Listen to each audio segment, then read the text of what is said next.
This is a queen that's, alright, this is getting old now.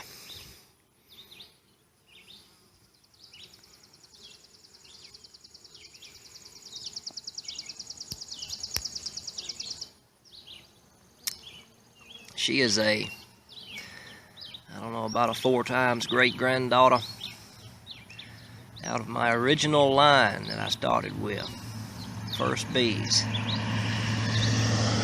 She is, I'm sure they outcrossed with Carniolan a little bit, but she's almost pure what they would call Italian. The only difference is they have become more frugal.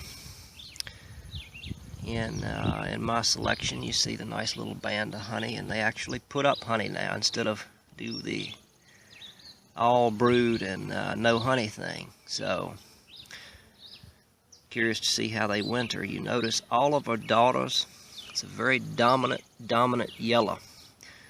No black babies, no black,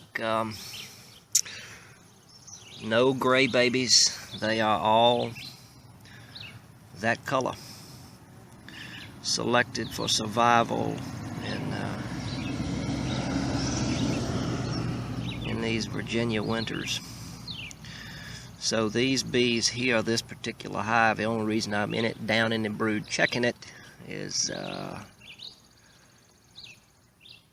to be sure that she's mated pure, throwing pure yellow babies. She's going to a yard of mine that I have this line.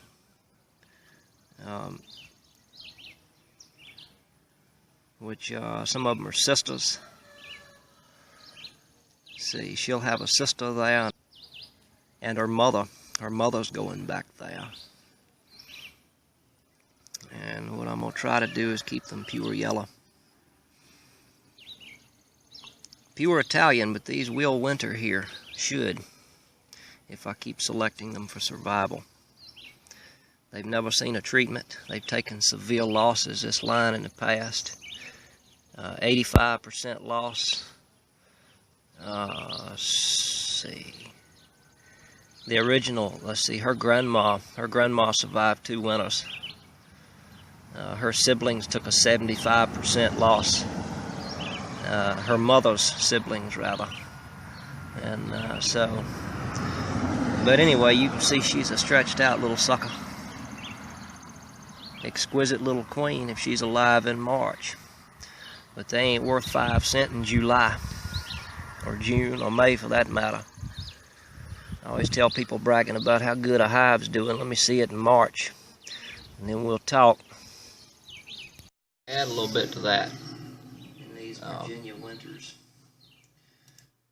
The reason why I feel like they take losses, they've taken such losses, is because when I started with bees, I requeened some bees that came from local cutout, and they have been mingled with living brood from cutouts, and they've been exposed to every bug, all the bacteria that wild bees around here could have been carrying for generations.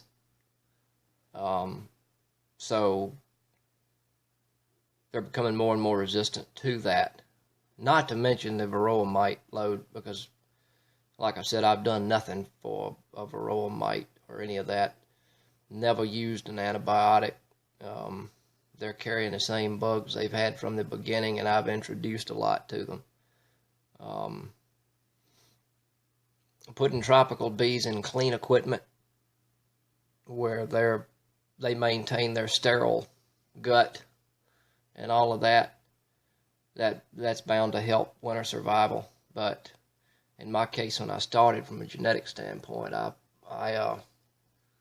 gave them the bugs, kind of unknowingly at the time, but that's the way it happened, and that's the way it's continued. So they've been exposed to pretty much every cootie around here that they could possibly catch. And I notice, like, if I catch somebody's treated swarm or something, and I give it some brood from one of mine, it takes a beating. It nearly kills it, even during warm weather, and they have to really fight to get over it. So anyway, yeah, that's some stuff I'm toting that's pretty pretty hot, but the bees are getting more and more acclimated to it. So that's the reason why I'm stress testing stuff. I don't know, you could almost argue that I'm pulling a Brother Adam or something like that on the bees. And it seems like, even though I took a huge loss last winter, I went from 68 little colonies down to 12. The stuff that's coming out of them things this year they're getting better and better and better. Now, this winter is going to prove some things, but time will tell. Just thought I'd put a little rant in there alongside that to fill in a gap or two. So she's going to be with some sisters and her mama. I've got another one of her sisters at another place that's throwing pure, and I've got another one of her sisters somewhere that's throwing about 50% black daughters, which I think I'm going to use her somewhere else to possibly pull a black line out of that one right there. Anyway, yeah, just some rant. I know a lot of people don't like to get all technical, but anyway, there's some technical.